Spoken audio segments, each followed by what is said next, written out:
Good morning, everyone. Welcome to American Scouser's Morning Coffee or Tea with American Scouser on a Tuesday morning. That's right. Kermit is here in a see-through green outfit with the green screen. Coffee is here and Mark is here. What's going on, man?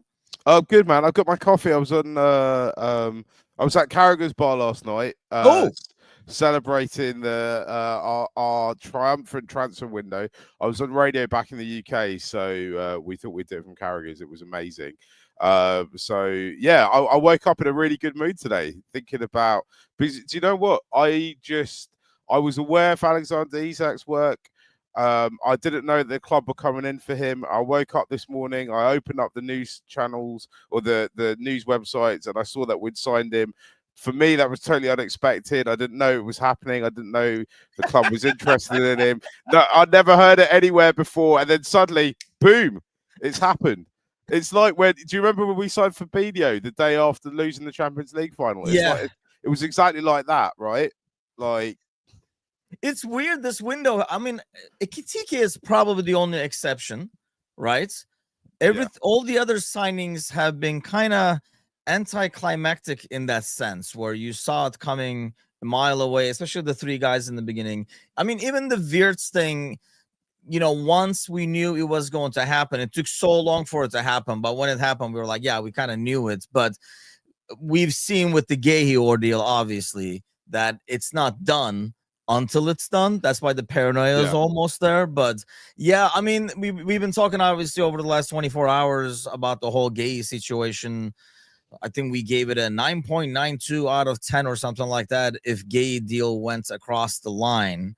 There's a lot of I don't know. I find it, even a warrior like me finds it very, very over the top and unnecessary, but there is like a mini panic I sense. Is that because we thought we got him, you think? Or do you have a concern as well for the center back spot?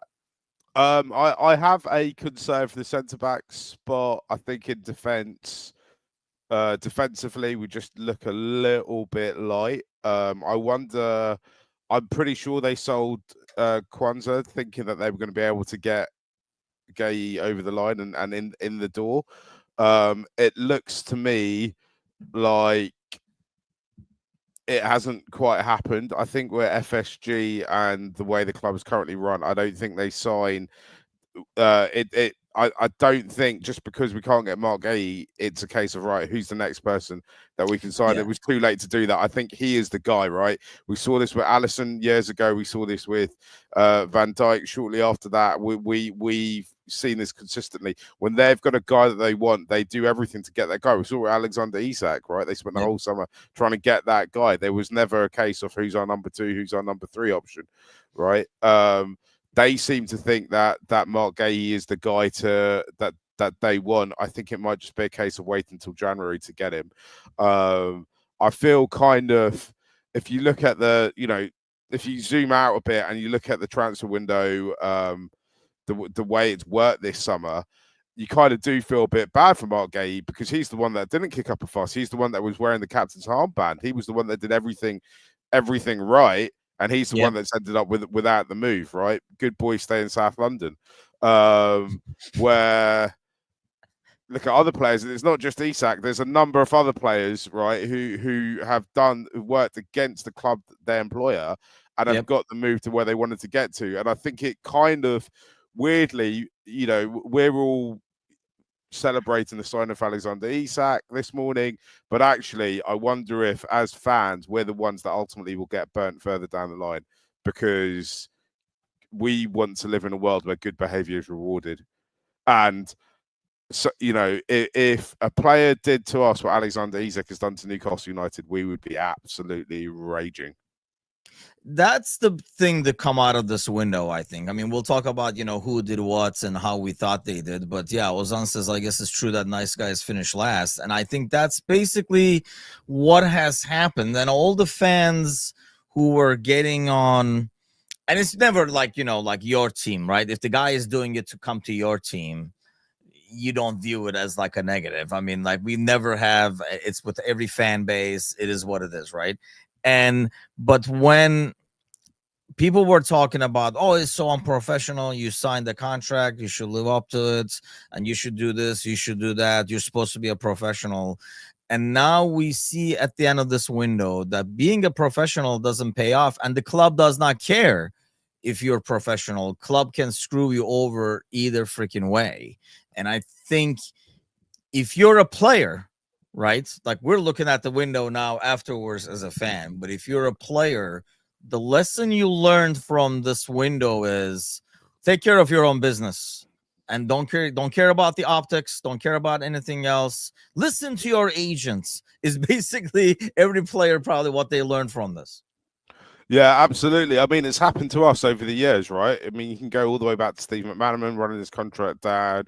Michael Owen left under a bit of a massive cloud. Then I'm trying to think who did it. Luis Suarez itched to move away from us. We managed to kind of eke out another season from him. His best season. Then Raheem Sterling. The Raheem Sterling one really was a gut punch to a lot of Liverpool fans, right? I think and obviously, the beginning of this summer, way back, what feels almost like half a decade ago, Trent Alexander-Arnold did everything he could to get a move away from us, right? I think the thing is if you live by the sword, you die by the sword, right? When I remember when the Raheem Sterling situation happened and he moved to Man City. Well, a lot of Liverpool fans I knew were like, "Can you believe what he's done? We gave him this opportunity." And I was like, "The thing is, what you have to remember, and is Raheem Sterling felt like he's one of our players, as in someone who'd been there at the club his whole life. But we got him as like a 15-year-old from QPR. We paid QPR, I think, not even 10 million, around 10 million to pick out the best player they've ever developed. And if we are, as a club, we're going out and doing the dark arts. Like, the reality is, as much as I hate saying it, and I hate being derogatory about Liverpool Football Club, a club I love, but there are people at this club who were egging Alexander Isak on to behave the way he did, to get that move. And there should be. We cannot sit here and go, "Isn't it great that Alexander Isak came?" without, I don't think, acknowledging the fact that we were partly responsible for the way it kind of ended at his previous club. And therefore, when a player does that to us, because that will happen, football's cyclical, that's the nature of these things. We cannot then go, "This is not how players behave at Liverpool Football Club," because we have instigated players to do that for us. I think the challenge is now, I was thinking about this last night, if I was on a slot, I'd sit down with Alexander Isak. I think he might have gone off to Sweden today. I don't know what his movements are. I've stopped following planes that he may or may not be on. Yeah, now that it's done, now that it's done. But I'd sit down with him and be like, "Right, you have gone to great lengths to nuke your reputation with your previous fan base. The challenge for you now is you've done the easy part, which is get to this club, is to make yourself a club legend. If you go out and score 35 goals this season, and every season for the next 4 or 5 seasons, they'll have a statue of you outside Anfield. But in 10 years' time, that's what you should be aiming for. You've got the opportunity now to be one of the to be a global superstar. You're at one of the biggest clubs, if not the biggest club in the world. This club has been set up to win stuff over the medium term. Yep. We want you to be the spearhead of it. Time to do the hard working and get it all done. And hopefully, I've never met Alexander Isak, but he sounds to me like the kind of guy that when he wants to get something done, he gets it done, as we've just seen this summer. Hopefully he takes that on board and he becomes a prolific goal scorer. And it doesn't matter that we don't have as many defenders and as many centre-backs as we quite need between now and January. We have, though. So we'll get back to the centre-back thing. Like I say, even I am not as worried about it.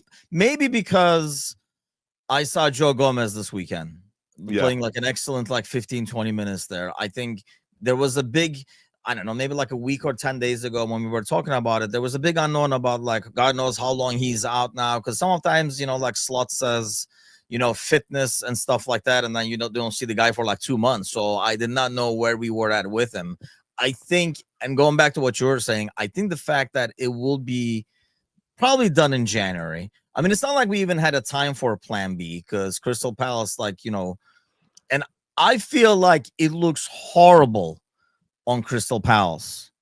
and the manager and the club itself. Because, I mean, if you do this to your captain, who was extremely loyal to you, did everything, probably played one of his best games as his last game, and he has been like, crucial to what you've done over the last 2-3 weeks, even though maybe half his mind is already at like Liverpool and Anfield, to treat your player like that, I think is such a bad look for the club in the future. If there's anybody else in that squad over there, I have to tell you, everybody over there at Crystal Palace, and Kevin is not here this morning, so we can talk shit about Crystal Palace as much as we want before Kevin shows up in the chat. But you would guess, right? Just because of the reasons you said, one of the biggest, if not the biggest club in the world. Everybody in Crystal Palace over there will love to get the opportunity to play for Liverpool if the opportunity presented itself. So them, I would think they really feel for Guehi, having seen how he conducted himself and then getting screwed by the club. So I do think that kind of like would negatively impact everything that's going to happen over there now behind the scenes. I don't know how that manager can get Guehi to be back in. I know it's a World Cup year and all that kind of stuff, but mentally be back in fully right away the entire season and kind of carry himself how he was carrying himself before is really tricky. I guess the question is, where do we go from here? Like, what do you think changes? Do you think the players totally change their tunes, like I was saying? Do you think the clubs handle this a different way? I mean, this has happened before, but I just felt like maybe because we were involved in a lot of these situations this year, but I do feel like it's one of those things where, like, I never seen it this bad and this many cases happening. Yeah. And I don't know this because, like, the window is closing late after the season starts. I don't know what the situation is, but why do you think we kind of like ran into it a lot more this year? Or was it just, it looked like it? I think it might just look like it. I think the Newcastle situation kind of makes no sense to me, right? Because it just, with Isak, it just looked so clear and obvious the minute from about a month ago that he just wasn't going to play for Newcastle United, right? He was briefing anyone who would listen, anyone who had a Twitter account, that he wasn't going to play for this club ever again. His full intent was to move. I think the ownership at Newcastle and the people who run that club behind the scenes, I think there's a bit of disarray there. If you look at it, there's no director of football. From my understanding, it's kind of Eddie Howe, who's a superb manager. I think his nephew and I can't remember the assistant manager's name, who are basically doing the actual day-to-day management of the first team squad, also managing all the transfers as well. So I think there's a huge power vacuum there. It looks to me, or it sounds to me, like actually there was a discussion at some point between Eddie Howe and Alexander Isak about Isak being able to move on towards the end, at the end of this season. That was never honoured. That's kind of, here nor there, because Isak does has a long contract. The contracts do mean something in football, but also people are people, right? So they're allowed to change their minds. If other big offers come in for them, they want to go. If you look at Liverpool Football Club, this isn't come and join a project. We think in 2 or 3 in this season or next season we'll be competing to win our Premier League and should win our first one since for 20 years, and we've got a young excited squad. This is a team now that is current Premier League title holders, has a record of getting to European Cup finals in recent years, has for the last decade has been pretty efficient at competing for major trophies. And also, I think almost more importantly than all of that, has now transitioned from a legendary manager to another manager who is instantly in his first season won a Premier League trophy and has proven that he can win, and he's a winner at this level as well. So I think when players are approached by Liverpool Football Club, it's a totally different proposition than what it was even a year ago, even 3 or 4 years ago. Players will be looking around and going, I've got 5 or 6 years in front of me to win trophies. This is my time now, right? Isak's 25 years old. He's thinking I've got 5, 6, 7 good years left in me, right? This is when I've got to go win trophies. Who is the most likely team to win trophies right now? Which team could I be part of and go win stuff and have an adventures around Europe with? And you look at it, and in this league, at this moment in time, if Liverpool Football Club come knocking, then you got to be willing to at least invite them in and listen to what they're going to say and see where you fit into all of that. That's why I think it's for as Liverpool fans. For me, I think if you lived through the 80s, it might have been slightly different. But for me, this is totally uncharted territory. We've never been in a position like this. If you look at Man City, they look to be on decline at this moment in time. And you look at Arsenal, they haven't quite done it yet. So it's probably Liverpool, PSG, and Real Madrid. We're the 3 big fish at the moment. Yeah, I mean, like Dara says, it is. I mean, you look at even the window. I mean, the oldest guy we brought in is Isak at like 25 or something. So it is a team for the future as well. I mean, all these purchases are not like, oh, we got a big name who's kind of like, towards the end of the career came here to win a trophy, American NBA style. They're like, let me go to a team where I can get a trophy before I retire kind of players. They're actually like, we're building a team for the immediate future. That's going to be something, a lot of like young talent. But I mean, you even see like Visa, for example, like doing the same exact thing. So there are going to be players doing this over time. I just don't know if maybe it will affect how long players sign for when they do go to a team. That's, I mean, look, the Premier League right now is kind of like towards the top. I mean, not towards the top, like it is the top, like it's the pinnacle right now. I mean, what Serie A used to be, I don't know, what 20 years ago, whenever that was, right? So players who are in Europe are going to be tempted to come over here and take like an offer. But at the same time, now do you think they will look at it and say 6 years? No. I'll do 3 because God knows how this is going to go. And if I have like a breakthrough season, or at least make sure there's like a release clause of some type, because they will see all these situations. I really think it was like a transfer window that will kind of like reflect on contracts and how things are handled over the next 3 to 5 years because of the drama. Because let's face it, nobody wants this drama overall, aside from the media, who can just pop up clickbait stuff at will. Like, look at Isak deal, for example. I mean, Newcastle didn't want it to go down like this, obviously. Liverpool, in an ideal scenario, wouldn't want it to go down like this. Isak definitely would not want it to go down like this. All these people that they were going after, they wouldn't want to be, in that situation as well. So I really think we're going to see some changes. Do you think that's in terms of contract time, release clauses, when people come to the Premier League, maybe to use a team as a stepping stone, or like kind of maybe they're not the elite level where the top team would go after them yet, or they're young, whatever the case might be. Do you think it will be something like that? Do you think it will be like how like the big boys approach the situation? Because I want to get to that too, because we are seeing more and more where all these other teams are almost like their minor league teams, where they're just like, why don't you guys go try that young kid over there? If he's good, we'll come and get him, kind of a deal. But we'll get to that. But how do you think it affects contracts and everything moving forward? Yeah, do you think this is just another transfer window? It'll be the same all the time.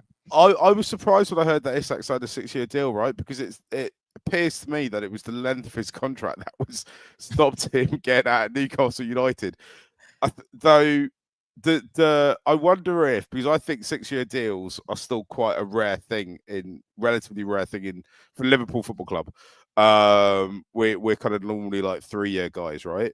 I wonder if, because Isak, his last deal was 6 years, I wonder if actually as a person he prefers to have a much longer deal, and that's just, you've got to just come with, if you want to sign him, that's what you got to give him. And at this stage in his career at 25 and the kind of player he is, getting a long deal from any club is going to be relatively easy, right? It'd be interesting if say he does, he goes on and does have 3 35-goal seasons, right, next 3 years, and then in 3 years' time he's 28 and Real Madrid come knocking and go, right, we're going to make you the highest paid player in the world. Where he's at then? Like, does he still want to stay at Liverpool Football Club? Does he want to move on?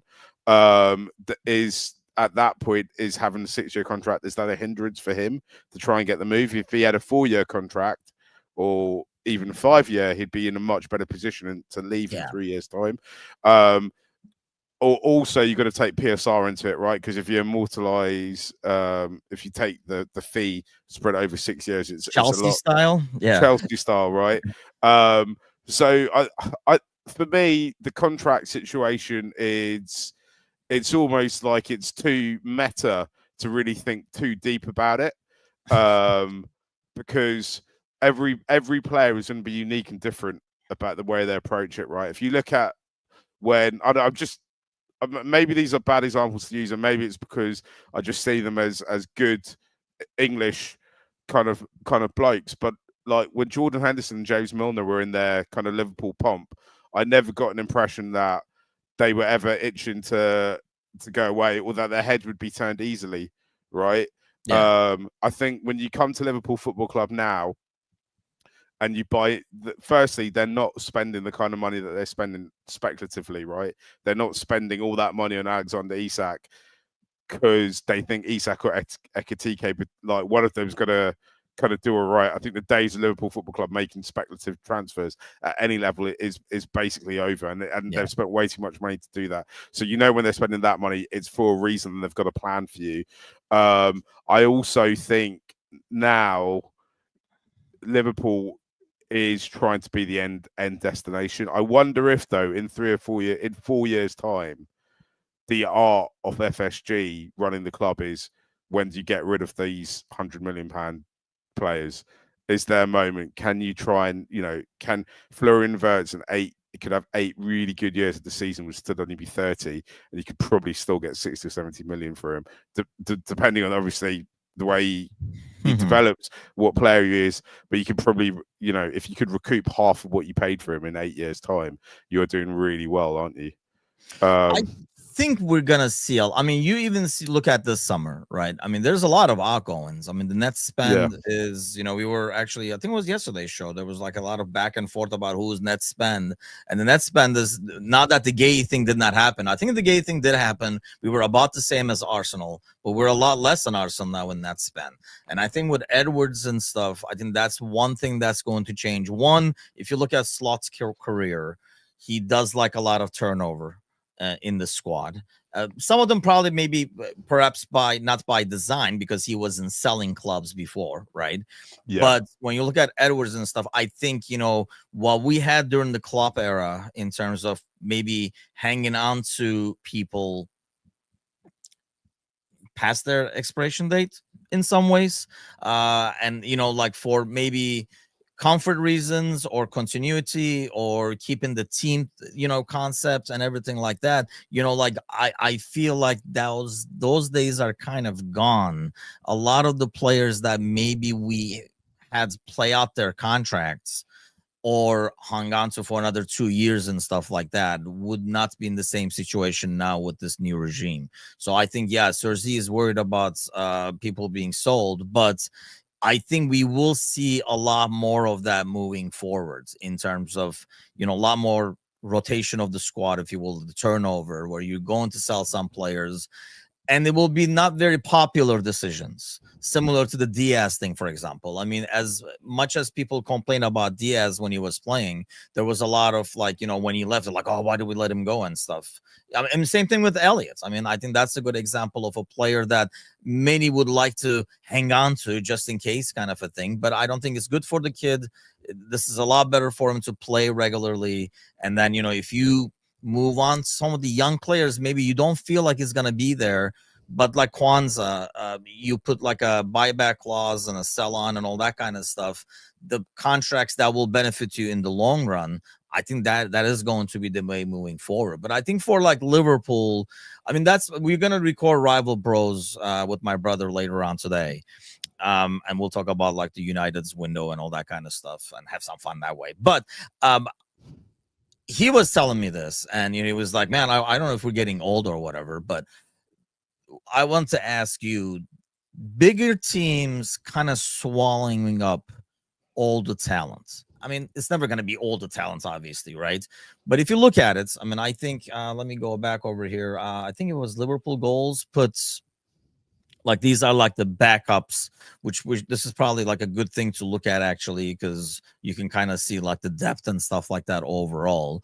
But I mean, look at this. This would be a starting back four, pretty decent one for a lot of teams in the Premier League, right? Like the middle to lower part of the table. Do you think we're kind of like going into a dangerous territory where 3, 4 clubs are basically pretty much stockpiling talents due to the schedule and due to probably like financial reasons as well? Like, it doesn't pan out. We just, Chelsea sells them to Strasbourg or something like that. All these schemes to kind of stockpile and put aside all the talent that's out there. So I don't think, from a Liverpool perspective, I don't look at this squad and think like we have too much depth. If anything, I mean, our conversation around Mark Guehi is basically how many injuries do we get in defence before we're in real trouble? Those points. There's already kind of, Dominic Szoboszlai has done an incredible job. Yeah. None of us, if you'd asked me 3 weeks ago, do I think Dominic Szoboszlai could be a right back? I would be like, I don't really think so. I mean, he's a very good professional footballer. I'm not sure what he'd be like playing that position. He's turned out to be an absolute revelation, right? Yeah. But as Liverpool Football Club, there doesn't appear to be as much depth in our squad as other rival fans seem to think there has been. There was points last season where I just thought if we got 1 or 2 more injuries from this game, then it's like we are really going to struggle to put out a decent defensive unit. I think we struggled in the first 2 games of the season because we didn't have a full functioning midfield or issues in defence, right? So I don't think that we, as a Liverpool Football Club, struggled our stockpiling talent. There is 2 other clubs though where I look at their bench and I'm like, wow, that is your bench is worth more than most Premier League starting 11s, which is Man City and Chelsea, right? I'll admit Liverpool Football Club have spent a lot of money, but I still think we're probably going to see there'll be times in the season, if there hasn't been already, where there'll be 2 or 3 big money signings on the bench, but it won't be the whole bench won't be stacked with big money players. Man City spent over 100 million on Jack Grealish and he sat on the bench. Yeah. That would just never happen at Liverpool Football Club. Or it's not gonna happen this season. It might be one of those things that happens in 5 years' time. I don't know. But I know you say that though, but look at our bench. I mean, I know, like, when it's our bench, we always kind of like poo-poo it more than I think other benches, because Ozan is selling. Do I want talent to be distributed equally? I mean, no. I mean, yeah, the big sharks are always going to get it. I guess the concern is, do you bring it to a situation where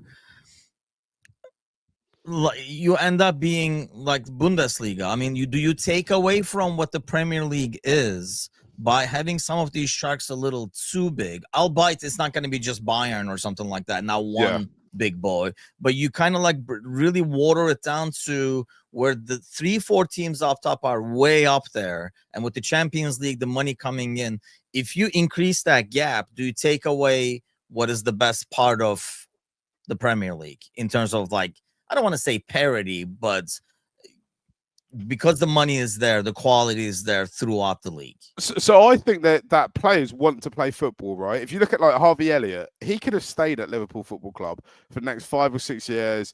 Come on, got his start League Cup games, FA Cup games, and some Champions League games. He could have played kind of 25 games a season, or maybe started 20 games a season and come off the bench for another 20, right? Liverpool Football Club probably is going to play close to 60 matches during this season, right? Probably about 55, 56, right? Hopefully, if things go well. And he could have just stayed there basically effectively for as long as he wanted, right?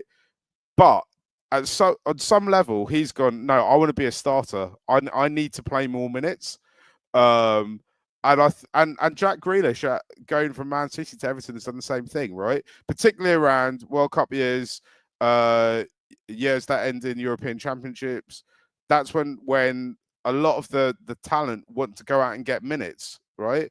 So I don't think that they'll be happy or satisfied sitting on the bench. I'm worried about our goalkeeping situation. We've spent 30 million on a goalkeeper, a Georgian goalkeeper who's meant to be excellent. And how many games is he realistically going to play this season? I almost feel like he will probably take over what Kelleher did, right? Like League Cup, FA Cup, maybe a few Champions League games. Yeah. So, like, we spent 30 million on a player that's going to play 20 games, right? And playing just to play in some ways, yeah, playing because they're engineering situations to give him minutes. Yeah. I think it's interesting. You know, we know that FSG are looking to buy another club and create a kind of multi-club model. If they end up buying another club in Spain, how does that pan out for us? Do they send, you know, academy players out there? Do they send the Georgian keeper out there whose name I dare not pronounce at this time? Mamardashvili. Lovely name. I'd love to go to Georgia. Like what are they? How are they kind of going to distribute the talent? I don't think we should be too worried about teams hoarding talent. I think in the Premier League, what you often see, and actually when I was watching Arsenal over the weekend, and I watched Burnley, Man United, Burnley as well, and I thought we've seen, and I was thinking about how City have signed Donnarumma.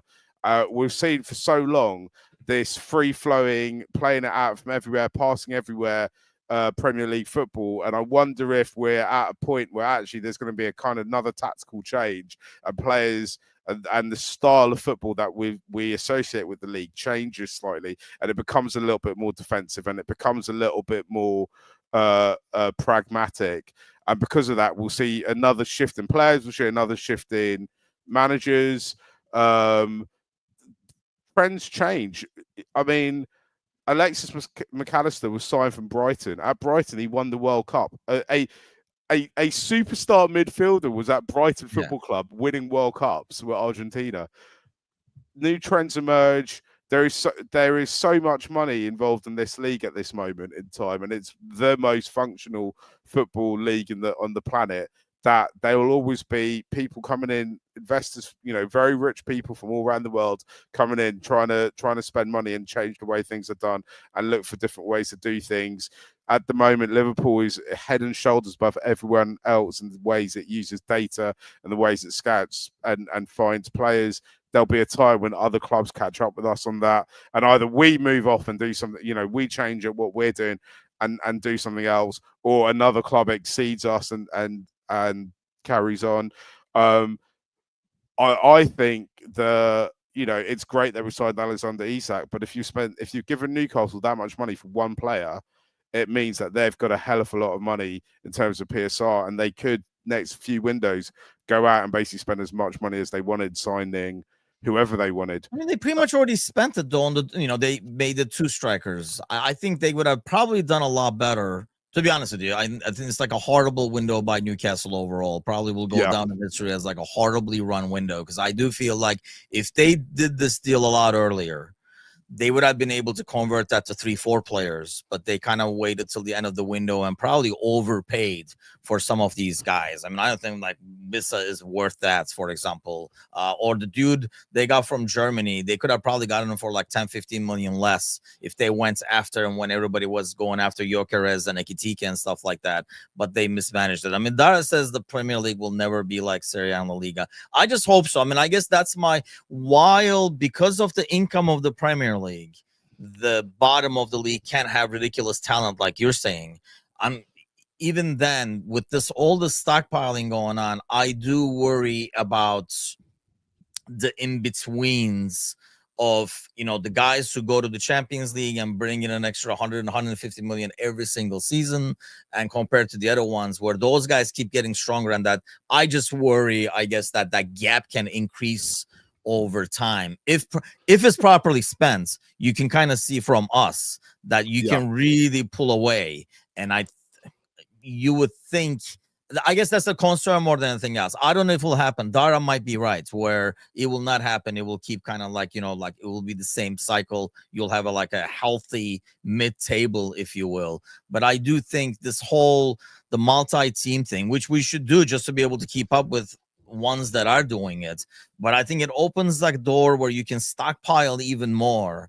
Yeah. Not to mention ways to get around PSR. You're like, oh, look, we sold Chilwell over there and stuff like that when nobody is paying what you want for him. Kevin is in the house. Kevin, we were talking a lot of shit. See, I'm not buying this, Kevin. No offense, man. But if that was the case, if this was really the case, and I know you don't believe the Glasner threatened to leave and stuff, then why do you send the guy to a medical in London if you were not intending to sell? Basically, the guy that Palace had as replacement picked West Ham over Crystal Palace. Is basically what happened at the end of the day. Otherwise, this deal was done. I mean, Glasner could have jumped up and down as much as he wanted. If that deal went through, I think this was going through as well. They sent him to a medical. The dude put on the Liverpool jersey and all that kind of stuff. So this is just on Palace. And I mean, I'd be interested, Kevin, we were talking before you went on air. I don't know how in the future players of Crystal Palace will look at that situation and decide accordingly, because they just screwed over a guy who was extremely professional and acted like the club captain, did everything right, and got screwed over in the last second ultimately. Because if that was a case where, hey man, we can't let you go, we don't have another center back, you don't send him to a medical, you don't do all these things, it will just, it'll be like, yeah, January, let's revisit it. We'll get some like replacements and stuff like that. So, Dara says, look at United and Spurs. There's no argument to make about what. Dara, I knew you were going to come back to the Big Six, dude. I knew it was going to circle around back to the Big Six. Dara doesn't like the concept of Big Six.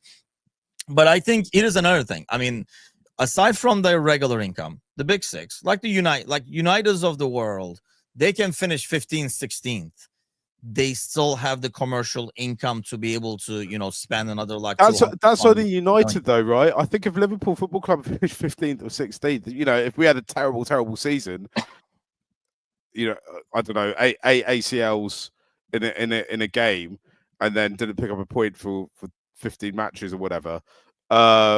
I don't think Liverpool Football Club would be able to spend anywhere near what United still. Really? You think so? I thought, I think, clubs like us and them would have like already the commercial stuff set. Obviously, you're going to be behind somebody who makes the Champions League, but don't you think, like with what you've established, I mean, there are players picking United over Newcastle and stuff because of that history and the potential to be able to bounce right back up. You can. The only thing I would say, right, is this is my opinion. I could be totally wrong. I think the players who are picking United over Newcastle aren't players who also have a choice to go to Liverpool, Man City, Chelsea, or Arsenal at this point, right?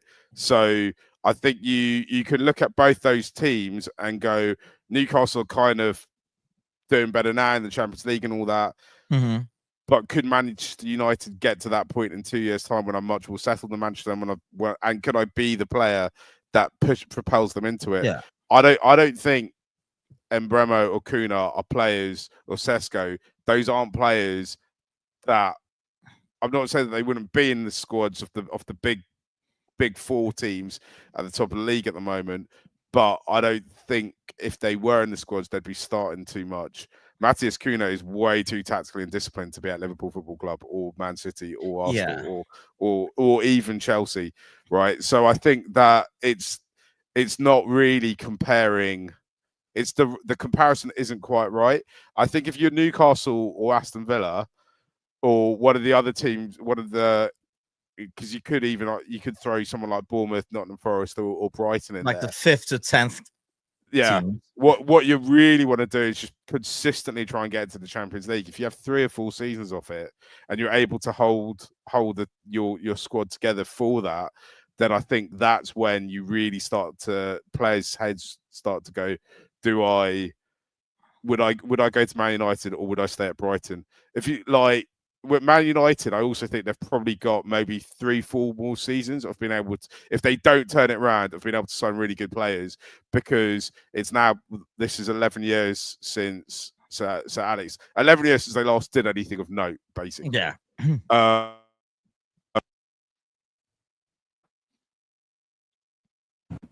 Sorry, I think I'm muting myself there. Yeah, you're back. Oh. No, you're back now. Am I back? Is that Yeah. all good? Cool. It's 11 years since that. So I think there might be a generation of players coming through. So if you're 26 now, then you were, 15, 16 last time Man United were good. Yeah. So in about 5 years' time, they're basically, the players won't remember Man United ever being good. Which is going to make it really difficult. If you remember, like when Liverpool fell away in the 90s, kind of it started to get before basically Michael Edwards came in and reset the whole situation. It started to become more and more difficult to persuade really good players to come to the club. Yeah, I think you can though, like, Dara says, because there's always going to be, players that are gonna go there for the money, right? Yeah. I mean, the wages, basically. I mean, I know like Steven's here. Good morning. Like, Newcastle, obviously, they're gonna be able to offer more wages to be able to lure you that way. I think, even Liverpool, when we were not, good regularly, was able to go sign some names to, try to get back up there. You might be overpaying a bit more compared to somebody who's already in the title race or the trophy, like more likely to win trophies and stuff like that. You might overpay a bit more, but the fact is, it seemed like a club like Liverpool, a club like United can afford to overpay more. Whereas you look at some of the other teams, like if you look at the other teams that finished 14th, 15th, 16th, they cannot afford to be like, hey, we got to bounce back. Let's go spend 200 million and get like an entire new front three. I think there is that already established financial backing of the big boys so they can go out, and not that money is always spent smartly.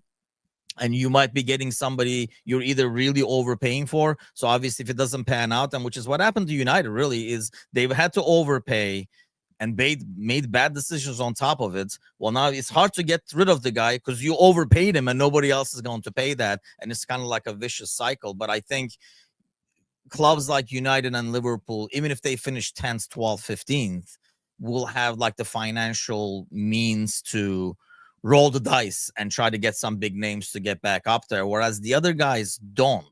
And that's why I think like sometimes you see a team tumbling all the way down, like Premier, Championship, and just going down because there's no financial backing to help you bounce back. You were basically living paycheck to paycheck, if you will, as a club. Yeah. And then once the paycheck stopped coming, you just like start going down despite the parachute and everything like that. Like I said, I don't know. It will be, I mean, hey, I still think 10, 15 years from now, if that this as the champions, they keep kind of like reformulating the Champions League where it does freaking become a Super League at the end of the day, because they poo-pooed the Super League FIFA because so they could make their own and they get to keep the money. But that makes it worse, though, doesn't it? Because that's why teams are stockpiling the talents, because they are being asked now to play every freaking 3 days, and you can't trot out, you looked at the back fours, you can trot out the same back four every 3 days. So you need that depth, which means you actually have 22 players where your other 11 can probably start in the league. I mean, let's look at Arsenal, Liverpool, City. If they made a team out of their backups, where do you think they would finish in the league? They would be like 10, 12, wouldn't they? Easy. I'm not sure about Liverpool's kind of second 11, where how it would go right now. I need to sit down and try and figure out who that is. I mean, what would our second 11 midfield be? It'd be quite light though. Endo, Jones. I mean, really, normally it would be Szoboszlai or like McAllister or somebody like that, because you wouldn't play Szoboszlai right back. Yeah, if you just take the squad as a depth chart, no injuries, take all the backups. So Bradley is your right back, Robertson is your left back. You have like Gomez and Leone, let's say. You probably have Jones, maybe Mac or Szoboszlai. Like probably not Szoboszlai now. I think you find a way to get Szoboszlai on the freaking pitch, but whether it's in goal or whatever. But maybe like McAllister, and then up top you have like Rio on the left. You have maybe Ekitike in the middle now, and then you will have Frimpong, for example, your right winger. That's I would argue Ekitike is going to be in the 11. Oh, but then you have Isak. I You can think have I a think both I ways, think Mark. Gakpo maybe like. Or yeah, I forgot Gakpo. Yeah, I mean, you Yeah. know what I mean though. Like in terms of like depth, any team, and I think Arsenal probably on paper has the best depth when you look at it.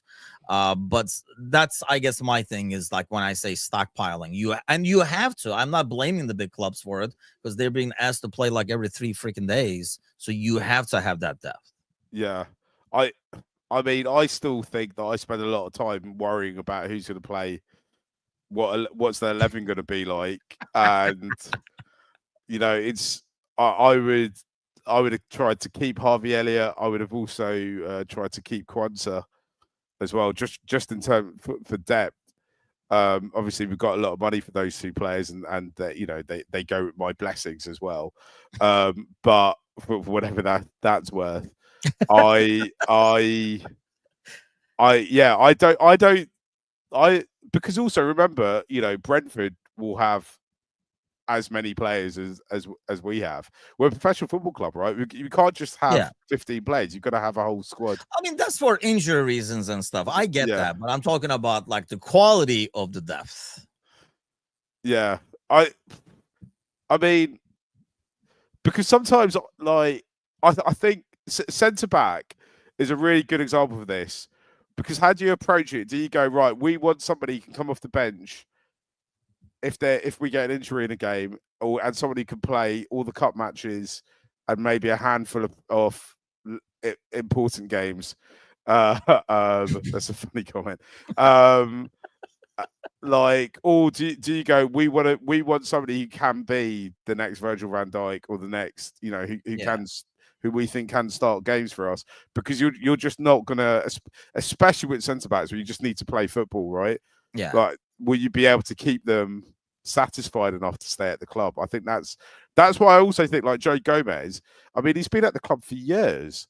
He's only 28, yeah. and you're like, he is a diamond of a player because he can play everywhere. And at a really decent level, and seemingly doesn't itch to move off anywhere else. I mean, he's won everything with the club pretty much twice at this point. So, and he's a club legend at 28 years old, and without ever Don't scoring a start this goal. legend conversation. No, but he is, right. He is like. I just want to ask Jimbo, because he just said Gomez comes from my part of London. What part of London is that? I know Gomez comes from South London, doesn't he? Somewhere. Not sure, to be honest with you. He came from Charlton, though, didn't he? That's what I know. Yeah.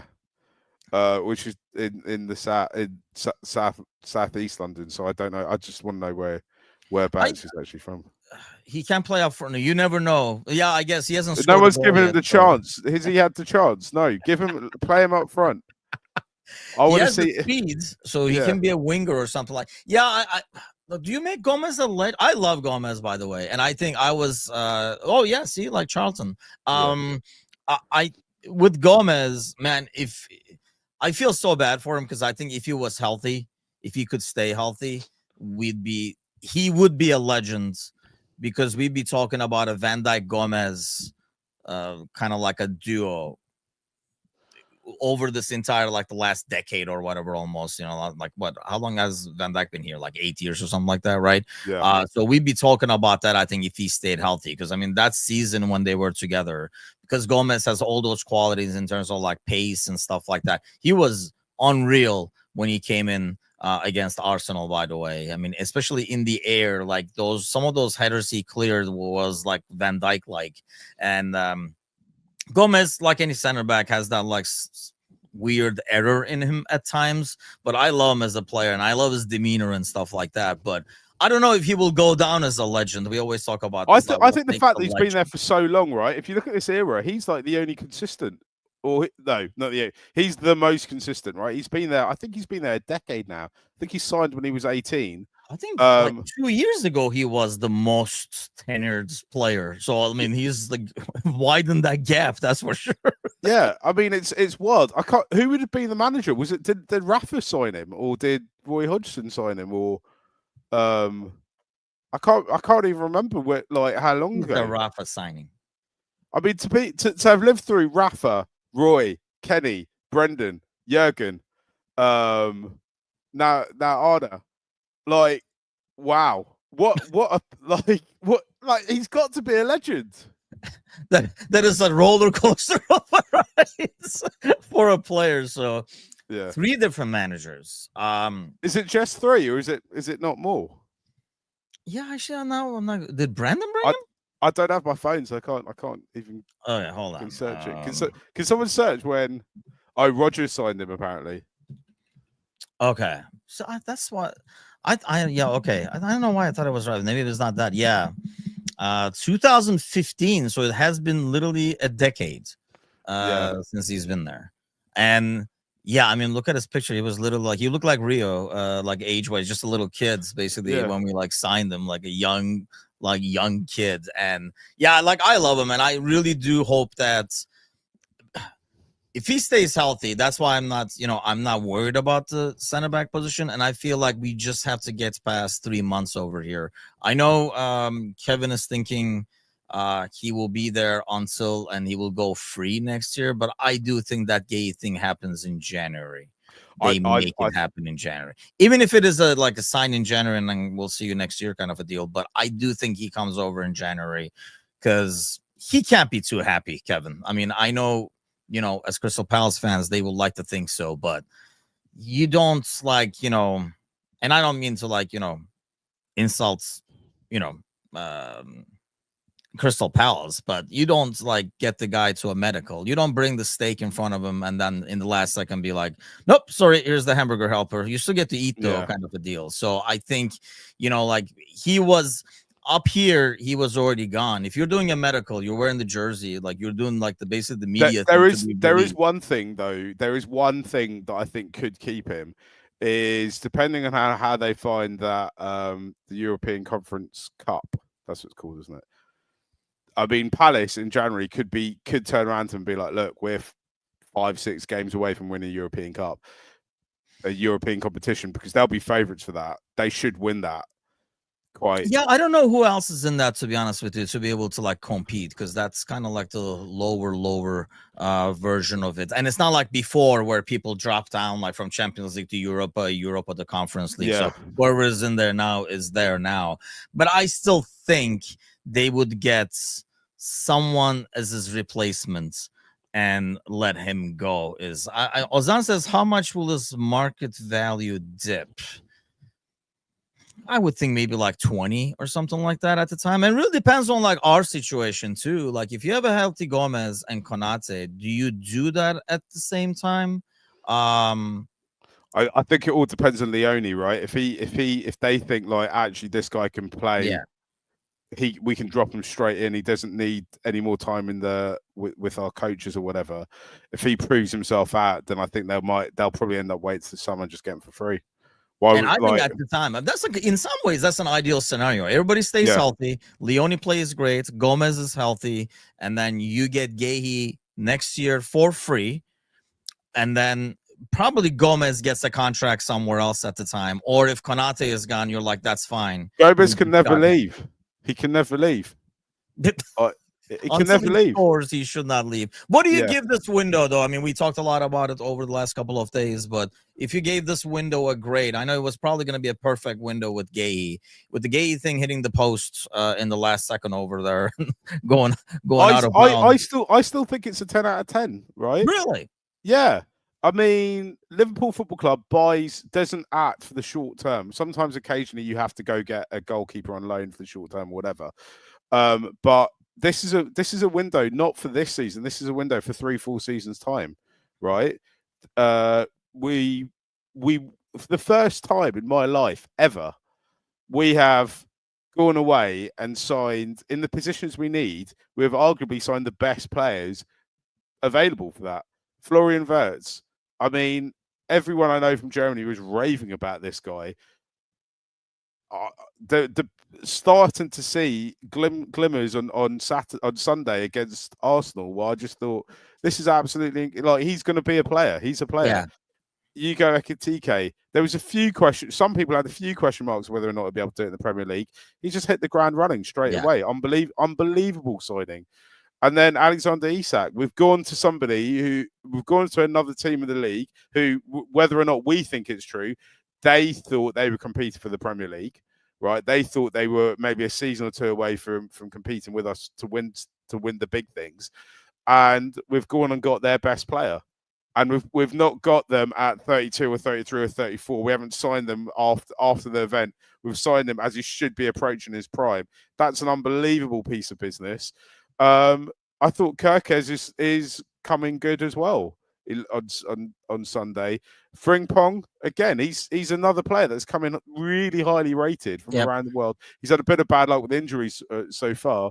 But if you were, if I told you this the day we won the Premier League, that this is what we'll be having the conversation on the 2nd of September, you 100% would have taken that. Yes. Leone as well. I mean, everyone you read about, everyone who's written about him and everything you read about this player, you just think, oh, wow, what have we signed here? This is something quite special. For Liverpool Football Club to spend 30 million on an 18-year-old from Italy, it's quite something. I think that's the part. But that goes back to our trust in what's being done. Yeah. Right. 15 years ago, if you were like, oh, we spent a lot of money on the center back, I don't think you would be as confident about he must be really good. We would be more like, hopefully he's not shit, or, like hopefully he can play and stuff. I think you almost have, because they are very careful with what they spend and only spend when they feel like the player is right and give whatever it takes at the time. When they spend that much on a player, I get the same feeling with like Mamardashvili as well. You do not go and spend that money if you did not think he's the one. And I think this is like how the club operates. So we kind of like trust the process, as they say over here. You kind of like trust what's being done up top. But see, this is what I like about this audience. It's well thought through. Look at that, 8.85. We just don't give grades around here like 8, 9. It's all calculated. 9.75, 9.83.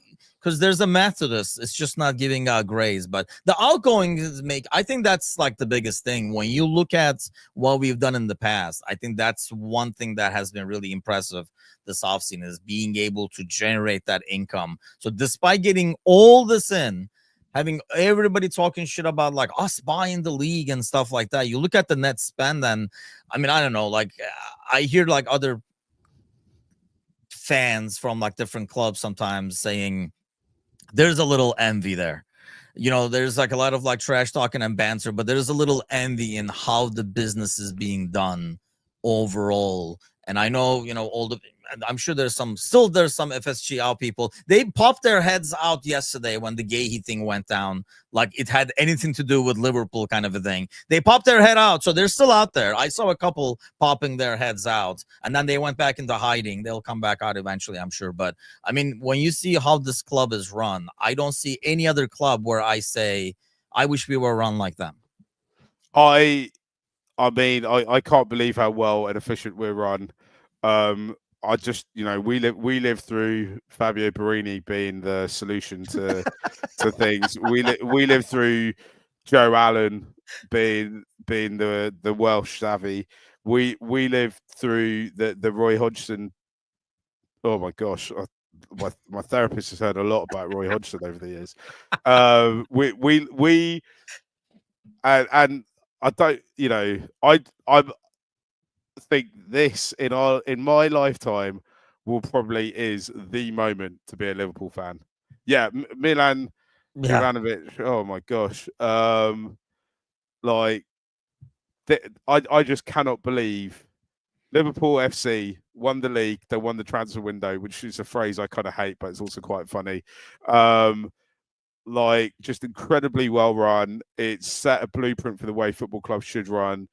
We were not that long ago, in the grand scheme of the world, we were days away from going out of business as a football club, and we've turned it all around. I think if you're a fan of other teams, you shouldn't just look at this and be like, Liverpool Football Club, like they can do what they want. Just actually think about how the people FSG have slowly rebuilt this club into what it is now. And it's, look, the world's cruel, right? For every now and again, when I'm thinking about Liverpool, which is basically all the time, I just get a thought in my head and just go, you know what? I'd personally go back to Liverpool and I'd drive all the players back home if it meant that Diego Jota was still with us, right? Yeah. Like, and that was kind of like the second tragedy of the summer, because we had this moment where we have this parade, finally get to celebrate it, and this idiot drives through. I can't say much about it because obviously there's an active court case, but there is. It's been an emotional thing supporting this football team, probably more so than any other of the big football clubs in England at the moment, right? And this is a good thing that we should be happy about. Whatever winning the transfer window means, that's what we've gone and done. Like, and I'm grateful that it's happened, right? Tim, me and you pick teams to support, right? It doesn't matter how you got here. And we and you have really no influence at all about the way the club's run. Yep. So we've just got to be grateful. I'm just grateful that I'm here to live through it, right? Yeah. Like that I get to see this. Yeah, it's a great time to be alive. It's a great time to be a Liverpool fan. It's a great time to be a Liverpool fan, exactly, right? Yeah. Dara says, 1920. I mean, hey, Ozan, man, I expect you to fight this back with fury. That Kabak was named in there as like a no-no. I mean, basically what we did, and I do go back to a bit of like Klopp with that and his method and his ideology in terms of like, not doing a lot of like rotation on the team, like keeping the team and stuff. And to be fair, it was a younger team, but we didn't take the next step. You could already tell based on how we were playing and stuff like that, if Slot had his way, it wasn't going to be like this. And now I think he's building his actual own team. So, it's interesting. And 9 points, it all gets lost in the mix over here. That 9 points from really, really tough 3 fixtures to start the season on top of it, while you're not playing great and everybody is gelling and stuff like that. But the international break is here. How closely do you watch the international break? Well, England's playing Andorra. So that should be competitive. Yeah, I mean, I don't want to watch that game because it's one of those matches where you're like, well, unless England win by 20-0, then people will always find fault in it, right? Like, unless they keep like score an absolute load of goals. Also, it doesn't look like it, but I do actually have a wife. I know I probably look like I look very incel-like, but I have a wife. And she's very patient with allowing me time, because I don't just watch a lot of football, but I also watch a lot of cricket, which sometimes games can last 5 days. She's Australian, so she does understand cricket a little bit more. But sometimes I think England versus Andorra, maybe I give that a miss. However, I am in New York at the moment, and I did notice that the US men's national side are playing South Korea. I think it is South Korea. Though with the president, you don't know. It could be either Korea. In New Jersey this weekend. So I was thinking maybe I'll see what the wife's up to. Maybe I might try. I don't know how easy it is to get a ticket to US. I would think a game like that would be easy. I would guess.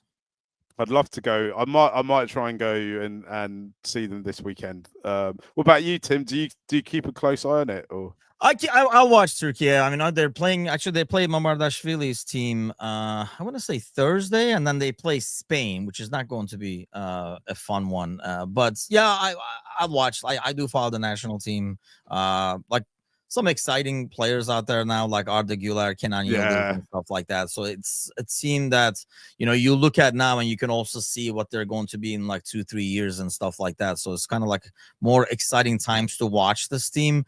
So I'll watch that. But like everybody says, it is kind of like a break from action overall, that everybody will like. See, Ozan says I only watch for Kenan Yıldız. He's like very exciting. And Arda, man, I mean, he is something. And you can see now that he's playing more regularly at Real and stuff like that. The kid is good. I mean, he used to play for Fenerbahçe, so I watched him like nonstop for like a season and a half when he played, and would have loved to have him. I don't know if he fits this team, for example. He'd be the closest thing to probably like Wirtz in terms of like style.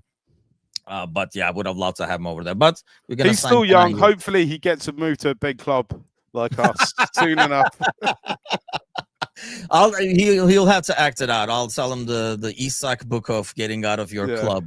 and see what he does over there. We should talk about your channel though on the way out. The link is actually in the description this time. I did not forget. But I know you guys have like good new content coming out all the time. So yeah, so Football Smash, it's the home of Tim Vickery, who's a South American football expert, and also a fellow called Charlie Methan, who's in the Sunderland Till We Die TV show. If you've seen that, we've got loads of shows. We've got a live show talking about kind of Premier League and the international window tomorrow at almost exactly this time. So 11 p.m. on the East Coast it starts. So you can come get involved with that. You come on. I'll be producing that. I won't be on. And then we've got Jonathan Wilson, who's a football writer from the UK, who's written a book about the history of the World Cup, coming on Thursday as well. So please, if you can subscribe, that really helps me a lot.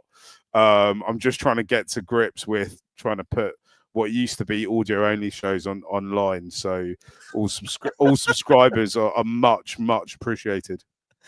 Yeah, go check it out. I know you sent me a link last week. Yeah, like a lot of like interesting conversations going on. It's a totally different concept. It's a lot more in depth, I would say, overall. And there's a lot of knowledge being thrown out there as opposed to what I throw out over here. So it's a different vibe. You gotta go check it out. But hey, Mark, thanks again, man. Thanks to all those for having me today. Enjoy the international break. Do tune in tonight, 8 o'clock Central, 9 o'clock Eastern. The Prince is going to be hosting the panel. The Polish Prince is the host tonight, so go tune in for that. And I'll be back tomorrow with John. We'll see if he got a girlfriend and stuff. See, that's the kind of stuff we cover over here.